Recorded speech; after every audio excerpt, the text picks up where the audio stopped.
Okay, so Bryce, they all watch as she manages to use her power to close the gate, but the problem is there's still 6 other gates open.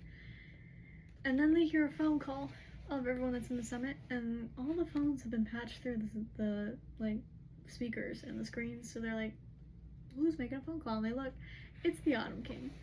And it's like, he must have forgotten that he's being broadcast because he's just so livid. And then Ember Quinlan answers. She goes, who is? And then he's like, you've known she was a Starborn Fae all these years and lied to me about it. And she goes like, oh, been waiting for this call for 20 years. And he calls her some names. And then she's like, who do you think ended your goons all those years ago that you sent after her when you found out that you had a child? It wasn't me, and it wasn't Randall. They had her in their grasp by the neck, and they had us at gunpoint, and she realized what they were going to do to me and to Randall, and she freaking blinded them. And that's when Hunt's like, what blinds an oracle? Light the way the Starborn possessed it.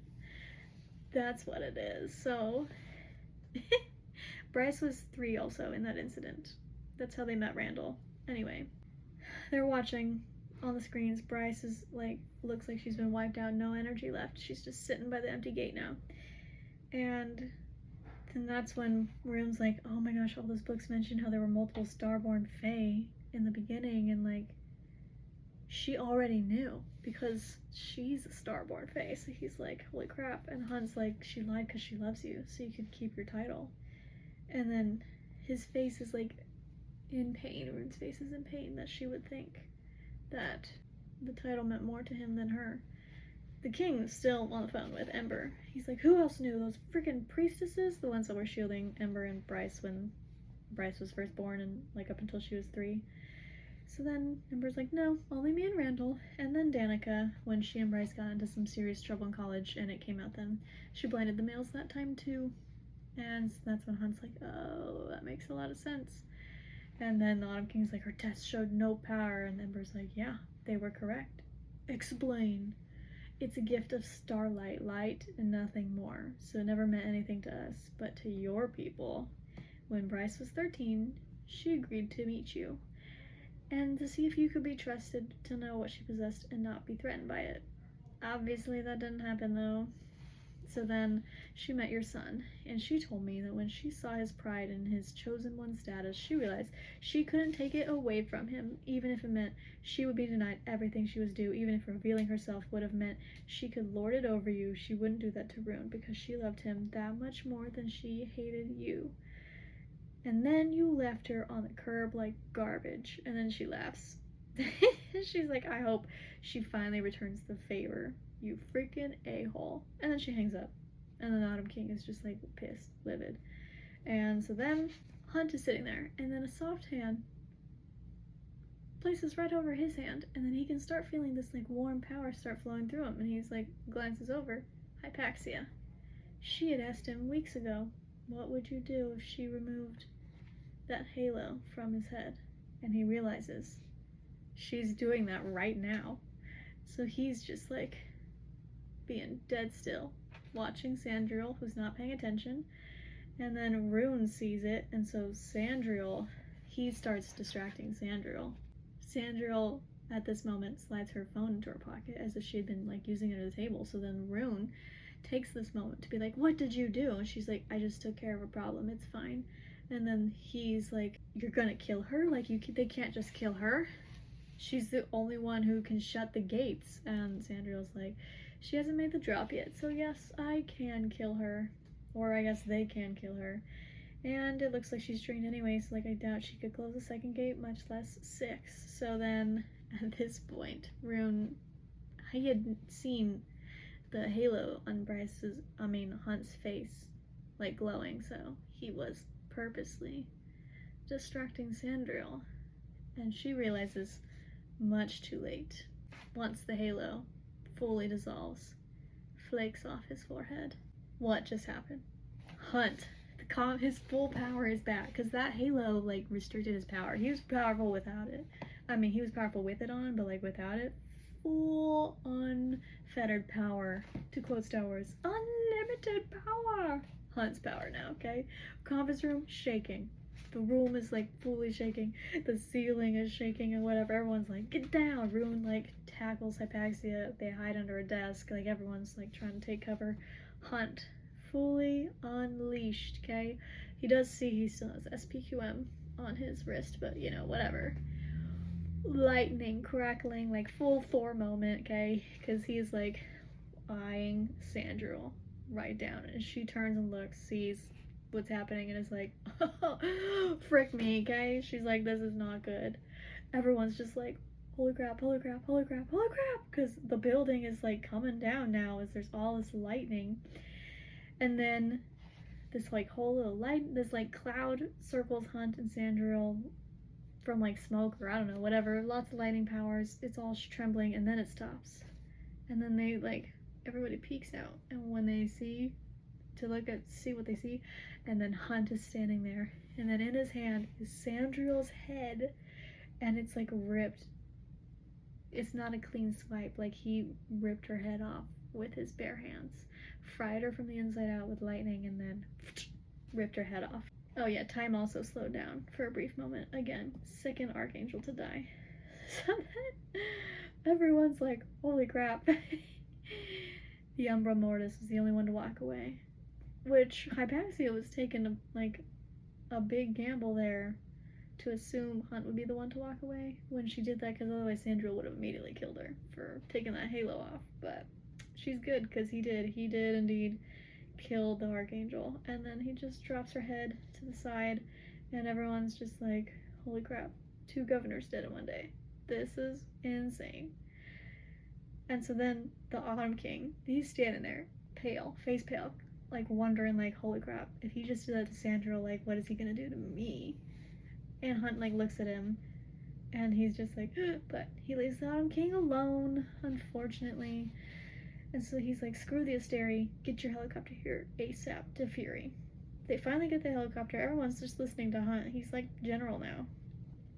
So they start going.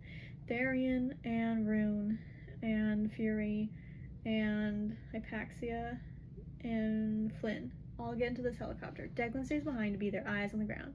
So he's doing his whole little like tech thing, whatever, being their guy in the chair. The helicopter shows up. This is not some luxury helicopter. It's full-on military-grade helicopter, classic Fury style. It lands, okay? So the other angels who are with them, they start flying. And then Hunt's like, I'm coming with you guys because my wings, they're not strong enough yet. So they get there. And then as they are getting ready to take off, Hunt looks at Fury, and he's like, did you know what happened on the roof with Bryce and Juniper? And then Rune like looks, because he like also wants to know the answer to that question, because obviously he didn't know. And Fury's like, yeah, Bryce was a ghost for a long time. She pretended she wasn't, but she was. You brought her back to life. Okay, so the gate is still glowing with Bryce's light. She's drained. Doesn't look like she's gonna be able to close another gate anytime soon. But the light shining through the gate though seems to be protecting her. No demons are approaching her because that light is bright, okay? So they're flying up in their helicopter, getting this info, Fury and Rune and Hunt and all them, and then they get a note from Declan, who calls them, and he's like, guys, there's 3 war machines coming in from the west, and they're like, they're Imperial tanks, and they're like, oh no. It's the Asterian Guard, and they're like, uh-oh, they got brimstone missile launchers. So like, get everybody out of the city. So now everyone's freaking out, okay, because brimstone missiles, they're basically magic nukes, because it's pure magic, made by the Asterian Guard, which is a combination of their angelic powers of wind and rain and fire into one hyper-concentrated entity, bound with first light, and then fired through machinery. And then when they strike, devastation. Like I said, it's like a nuke. And they're also laced with like a bunch of spells so that when they land near a veneer, it makes their healing slower, so they will die by bleeding out most of the time before they can actually heal. So they're not good. This is basically Avengers moment when they sent Nuke to New York to close that alien portal. Yeah, that's what the Asteri just did. They sent 3 tanks armed with those, so they're like, uh-oh, we gotta go. Unfortunately, helicopter, it's not gonna reach the city in time, and also doesn't reach the tanks in time. Fury tries calling them to tell them to like abort mission, but they're not gonna listen to Fury, even though she may have a lot of pull normally, not right now. And then they watch from the helicopter as the tanks fire on Crescent City.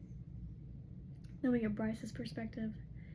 She's heard enough from Randall about his time in the army. She knows what they are, okay? She saw them being fired and she's like, oh, this is not good. So she had tried to run to the building across the street, hoping they had a basement she could protect and hide, but she didn't quite make it there.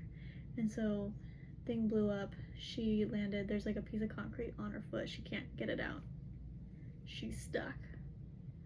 And they can see the tanks are like loading up for another one. Okay, so then Hunt is like, I have an idea.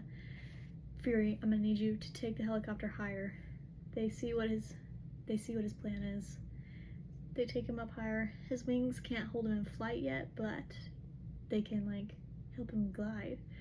So then they're like, good luck, Hunt. Good luck, Athalar. Rune gives him this look like thankful because Rune can't do it. And he knows he's about to go save Bryce, so Hunt dives out of the helicopter. And then right as the next bombs blow up, he's going down directly to where Bryce is. And then just before the brimstone hits the city block again, he lands, well actually like kind of like at the same time, he lands and then uses his whole body to protect Bryce because she can't free herself from the debris already. Protects her as the next round of bombs go off way too close. Bryce is like, I should be dead, but she's not dead and her body's still moving, so she's like, what in the world? And then she's like, there's like ashes raining down around her and she's looking around and then realizes they're not ashes, they're gray feathers, and she's like turns around, she sees it's Hunt and he is not doing well. Hunt is laying sprawled on the ground and his back is bloodied and he's burned, and his legs, there's nothing but ribbons, and his right arm is gone, and his back where his wings have been, it's like a bloody gaping hole, and he's bleeding out everywhere.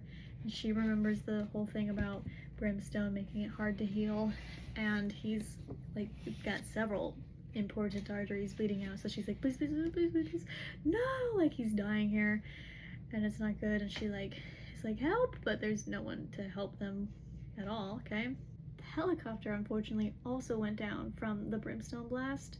Fury like managed to kind of land them safely, but only barely, so they ended up rolling a bit. They're quite a bit beat up, but they're all alive still. So then they end up grabbing what they can of their weapons and they start like getting their stuff ready, and they're heading towards the old gate.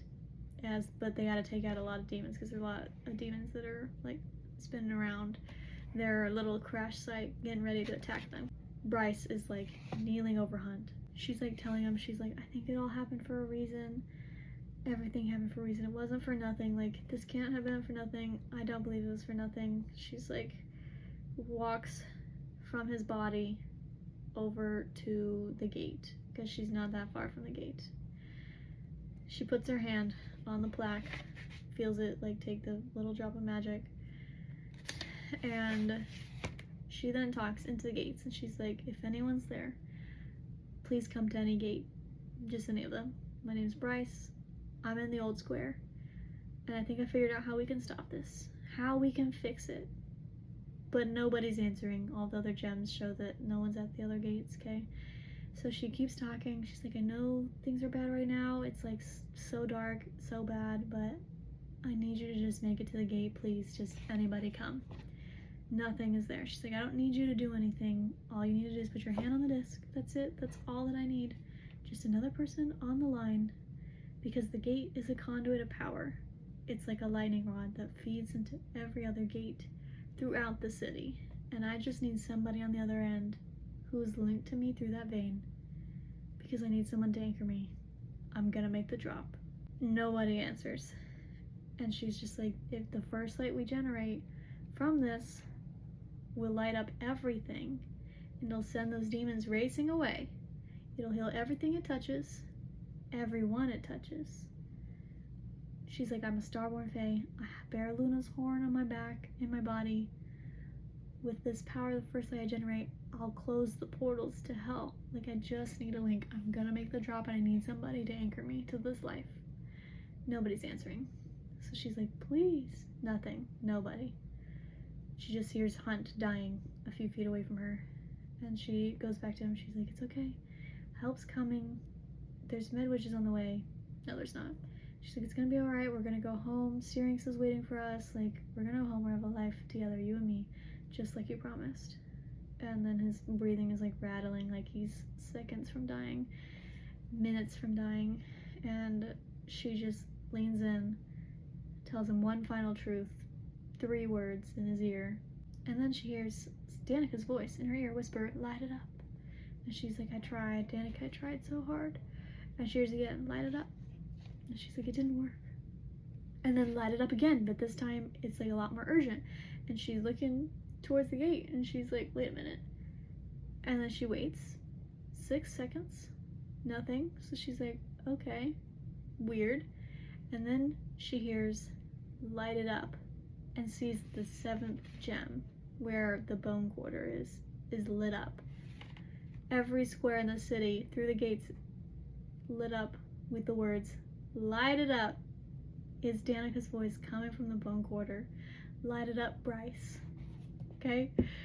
She lurches to her feet. She sprints to the gate. She doesn't know how this is possible whatsoever. All she knows is that Danica is literally talking to her through the gate. She heard her and she's saying, light it up. And so Bryce is like crying, laughing, sobbing. She goes, light it up, Danica. Light it up, light it up, light it up. Slams her hand into the panel and then she begins to make the drop. Everybody at the summit, again, they're still watching this. So then Declan's like, he's in shock. The Autumn King's like, this is impossible. Like, I've looked this up. This is not possible. Sabine is like, Danica had a small kernel of energy left. The Underking said a bit of self that like remained. So then Hypaxia is like, can a dead soul even be like an anchor? And Jiz was like, no, it cannot. So everyone's like, holy crap, they're watching an untethered solo drop. Anybody who does a drop without an anchor, it's like 1%, maybe less, 0.5% of people who do it untethered will like make it back. Essentially, it's like leaping from a cliff and then hoping you land safely is the equivalent of what you're doing when you're doing the drop without an anchor. So now Declan's watching. He has a bunch of charts open. They have like this system that watches when people make the drop, and it basically shows you how deep you go, which however deep you go is kind of like the measure of your power, because then you have to come back up and you're bringing all that power with you. So he's watching, and she only has a little bit of power, so she very quickly bypasses that. So he's like, how is she going further? She's not slowing. She's like she's gaining speed and going faster. And then Hypaxia's like, but the gate is not low level. And she's doing the drop through the gate. So she's like, if you look at the plaque above each gate, it says, the power shall always belong to those who give their lives to the city. So the plaque is a blessing. It is granting her the power of every single person who has ever dropped. Just a drop of power throughout the centuries since these gates have existed. She is now basically using their power as she's making the drop. Okay, all the gates now, they start glowing red, and then they glow orange, and then they glow gold, and then they glow white, and then first light erupts from each gate, and then they all start connecting, and they make this 6-pointed star, and then they start connecting until every single street eventually is glowing. So it's like slowly kicking the demons out just from the glowing light itself. But then Bryce is still making the drop, okay? And then she passes Rune's level. And then she's approaching the Autumn King's level, and she's finally starting to slow, okay? It's crazy. The Autumn King's got quite a lot of power, so she's approaching his level of power. And then all of the gates, every single one, the portals are starting to shrink. The demons, they're like, we don't want to be stuck here. So they all start trying to running away from the light, and they're running to the portals, and they're trying to slip through them before they close back so they can make it back to hell. So they're diving through as they're all shrinking, and then eventually they all shrink. And all the portals to hell close. So she closed all of them, and everyone's like, holy crap. And then Declan's like, I wish Rune was here to see this, because Rune doesn't know right now. that she's making the drop, but he's like, dang, because she stopped. And where she stopped is 1 decimal point above the Autumn King's power. And he's like, Rune would love to see this. But the Autumn King looks at Declan and he's like, I wouldn't be so smug, boy. And Declan's like, why? And the Autumn King's like, because that girl may have used the gate's power to drop to unforeseen levels, but she will not be able to make the ascent. When you drop, you're dropping into your power, okay? Then you land wherever your power is. Then you have to have your anchor to be able to pull you back up, basically give you a reason to live, because when you make that drop, you die. Your mortal body dies. And you have 6 minutes to make the ascent, to come back up. And then that anchor is like who helps give you a reason basically to come back up. And once you make that ascent, then you're emerged as an immortal, basically. That's the drop. So he's like, she's not going to be able to make the ascent. Everyone's just sitting there watching, and there's a 6-minute timer going on because Bryce's body's died. The Autumn King's like, she made the drop alone.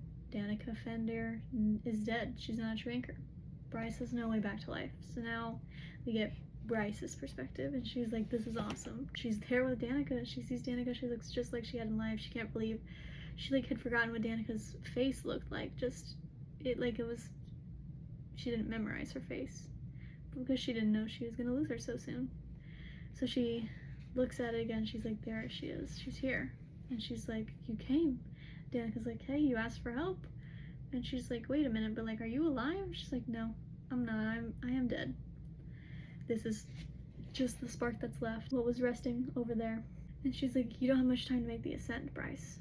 And Bryce is like, I'm not making the ascent. And she's like, what do you mean? She's like, well, I'm not making it. Like, that's it. I didn't really plan to make the ascent. I just needed to close the gates, and you're here, and if I just exist here, like, I don't have my spot in the bone quarter anyway, so it's just life got too hard without you, Danica, so it's hard without you. And Danica's like, you're just gonna give up everything? I'm dead. I'm gone.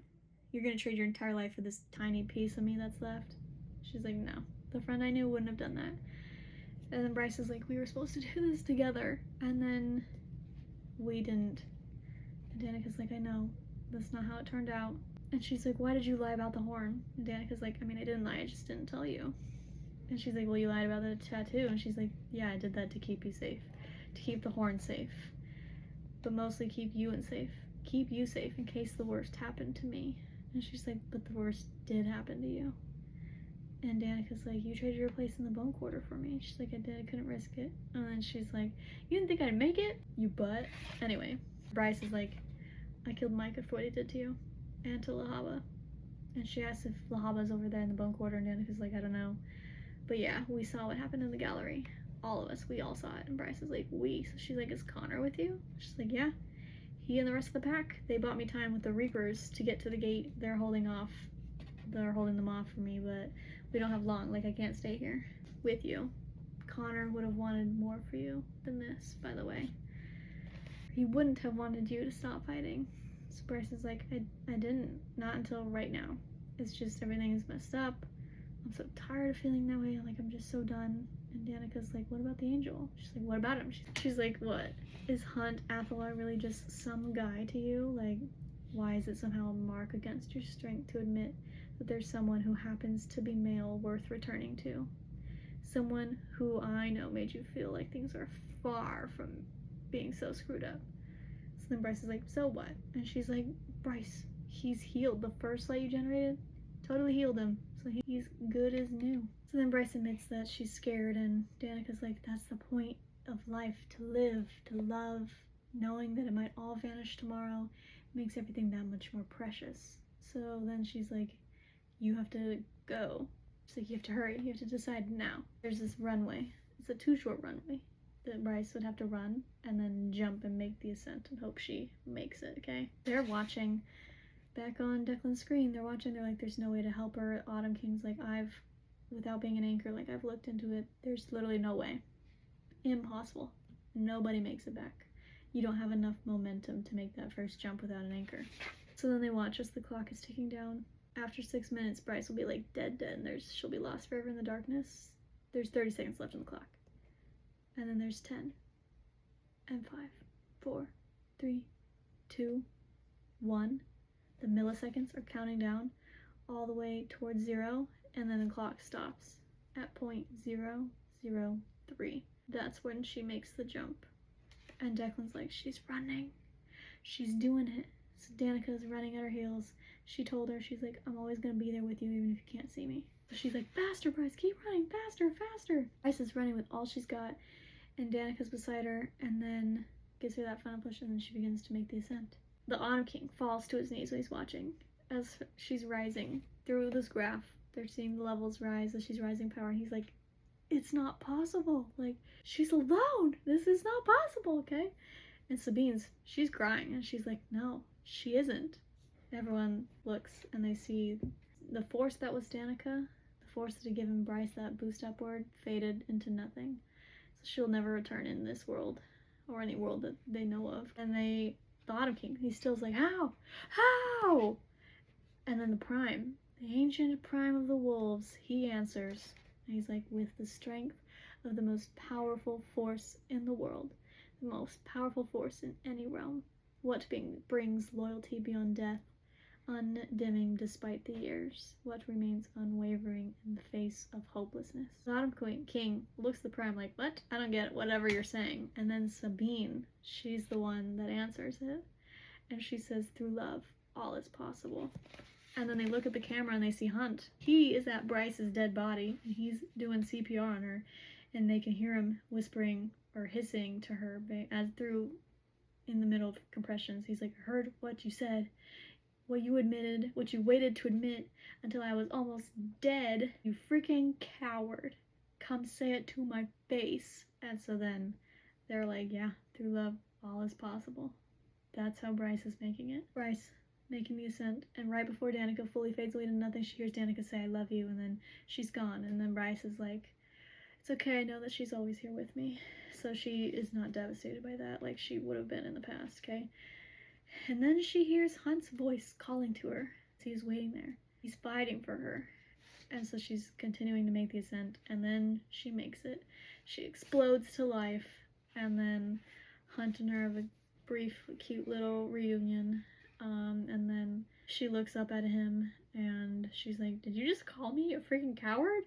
And he's like, so what if I did? And then she's like, well, too bad all that healing first light didn't turn you into a decent person. He's like, where would be the fun in that, Quinlan? And then all those doors on the street start opening, and people start coming out. The first light, not only did it heal like anyone who was not already dead, so like Hunt wasn't quite dead yet, so it healed everything like that, all the portals shut, all the buildings for the most part, like everything, they all got healed. So the buildings, a lot of them came back up. A lot of the destruction in the streets and stuff came back up. So it really did like mass healing. She just like healed like a good chunk, actually pretty much like the whole city, of everyone who was not already dead. Obviously if you're dead already, can't be healed, can't be brought back to life, but everyone who was not fully dead, back to life. So everyone starts coming out, gaping, some of them crying for those who are already dead, and then they go to greet the world. And they make it back to the apartment, and Syrinx is like sitting outside the apartment. Bryce is like, I shut that door, like what the? And Hunt's like, yeah, I'll tell you about his powers later. So they go in, they sit down, have a moment to breathe, and then Bryce starts crying as she's like petting Syrinx because everything's come crashing down on everything that just happened in the last, like, not even 24 hours, really like 12 hours. Hunt scoops her up in Syrinx, and then he walks into her bedroom, puts her on the bed, and they have some cute moment, and then of course things start to spice up just a little bit. Tension starts building, and then just before they're able to get down and dirty again, phone starts ringing, and it says call from home. And Bryce is like, if I ignore it, she's just gonna keep calling. So she answers it, and she's like, hey mom, you know, what's up? Her mom crying, Bryce, are you okay? And she's like, yep, I'm fine, doing fine. She starts a shower because she's like, might as well, covered in nasty blood and gunk and who knows what else nastiness. So she starts the shower, and her mom is like, you save the city and you make the drop and you can't even give me your full attention, you're showering?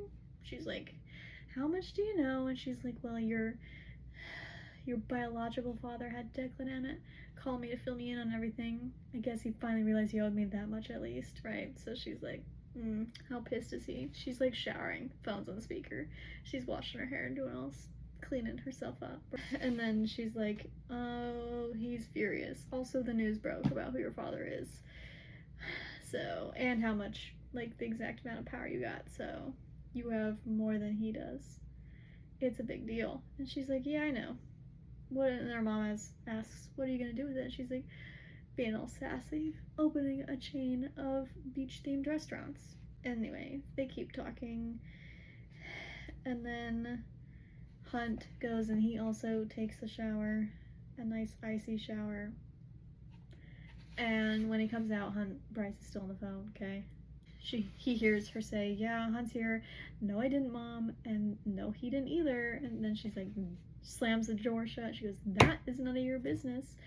And please never ask me anything like that again. So then Hunt is like imagining what that would have been in response to. And then, and then here's Bryce be like, you're a pervert, Mom, you know that? If you're so freaking invested in it, why did you call me? Did you think I would be busy? Anyway, entertaining.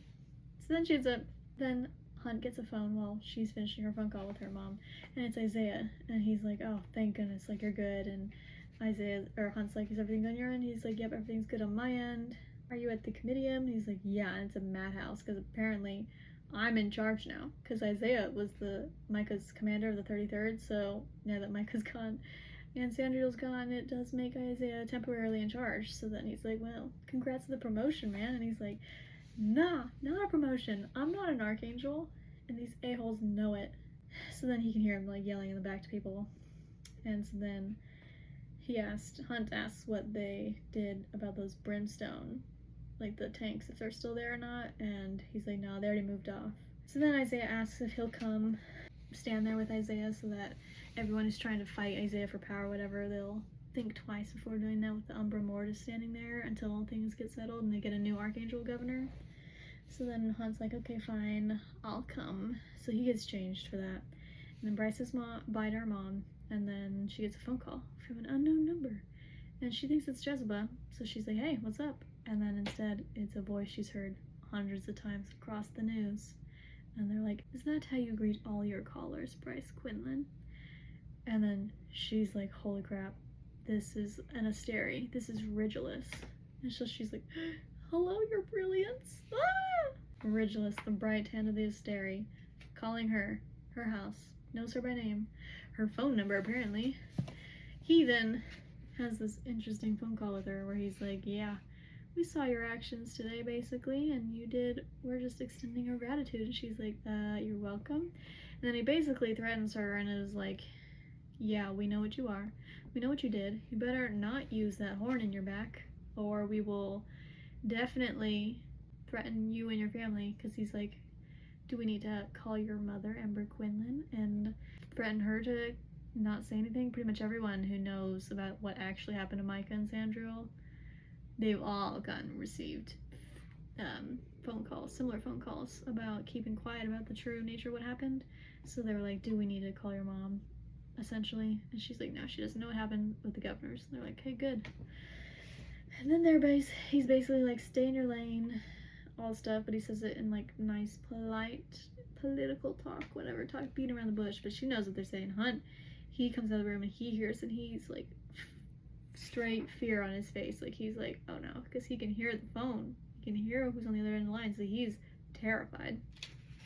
And then they're like, by the way, to show how deep our gratitude goes, we want to grant you a favor. She's like, no, you really don't need to do that. And they're like, it's already done. And then Hunt shows her that his SPQM on his wrist stamped out with a C. He's freed. Except for Scary, because even though, like, yay, that's awesome, he's not a slave anymore, they're like, don't know if I like the price that this freedom comes with, because it's granted by the Asteri, and that's like a weird power move on their part. So anyway, they end up hanging up, and they're like terrified, like, that's crazy. So anyway, Hunt summarizes the call pretty well when he's like, live quietly and normally, keep your mouth shut, never use the horn, and we won't freaking kill you and everyone you love. And Bryce is like, yep, basically. And then he's like, hey, I am needed at the comitium because Isaiah's up to his neck in angels who are wanting to challenge his authority. He needs backup. So do you want to go play scary a-hole with me? And she's like, I have just the outfit. So then they show up, and when they get there, when they get to the comitium, Bryce sees that like Rune, Declan, and Flynn are down on the ground. So then she gets her little reunion with Rune, and he's like, I don't ever want you to think that like I would value like the title or starborn status or anything more than you, Bryce. And then they make up and they hug, and it's all nice and everything. And then Rune warns her that the Autumn King is gonna want to meet with her, so be ready. And she's like, yeah, but now that I have a bunch of power, like, doesn't that mean I don't have to obey anyone? And she's like, just because I forgive you doesn't mean I don't forgive him. And he's like, yeah, I know, just be on your guard. And she's like, thanks for the heads up. Anyway, she then goes to her and she's like, hey, by the way, Hunt told me about the mind reading. And he's like, it's not mind reading, it's mind speaking, it's just telepathy. And then he speaks into her head, and because she's like, does dear old dad know? And he speaks in her head. He's like, no, and I want to keep it that way. And she's like, creepy. Kindly stay the F out of my head, brother. And he's like, gladly. And then Declan calls Rune, so he's like, I gotta take this, and he leaves. And then Bryce goes back with Hunt into the comitium. And they start getting things all fixed and organized and slowly healing the city. Bryce ends up going on a walk with Syrinx one morning, and she goes to a bench over that's like near the bone quarter across the river. She really reads through her messages one last time. That's the last messages she got from Danica, and the last messages she got from Connor, and the last one that she had gotten from Connor was, message me when you're home safe. So she finally responds 2 years later and says, I'm home. Sends it out to the ether, and then she deletes the text messages, she deletes both Danica's and Connor's and all of that. She finally lets go of all that pain. And when she glances through to the bone quarter, the fogginess over there, the fog splits for just a brief moment, and she gets a glimpse of rolling green hills, and then there's 6 figures standing there. One's taller than the other. The 7th is gone forever, Danica, but it's the rest of the pack. And then the one that's tall and looks like Connor like waves, and she waves back at them, and she's like, oh, it's a gift from the Other King for saving the city. And then she heads back home. Then we get this epilogue where freaking Adis in his cat form, sitting on a park bench next to none other than Jezebel Roga. And he's like licking himself as cats do, and she's like, you know that you're not a real cat, right? Like, you don't have to lick yourself. And then he responds with, what if I like licking myself? And then she changes the subject and it's like, why didn't you tell me about Bryce? And he's like, well, I didn't trust anybody, including you. And she's like, I thought Thea's power was like forever extinguished. And he's like, so did I. I thought that they made sure that she and her power died on that last battlefield under Prince Peleus's blade. He's like, but Bryce Quinlan bears her light. And she's like, how do you know it's Thea's light? And he's like, I will never forget the exact shine and hue of Thea's light.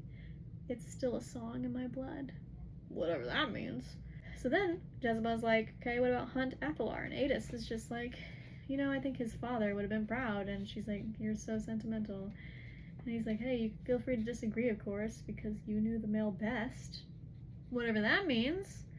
And then he's like, hey, what about the library? Is it good? She's like, yep, already been moved. And he's like, good, because he knows she's not going to tell him where she moved the library, but she moved it. And then Jezebel is just like, hey, don't screw us over this time, Adis. And he's like, I don't plan to, especially not when things are getting so interesting.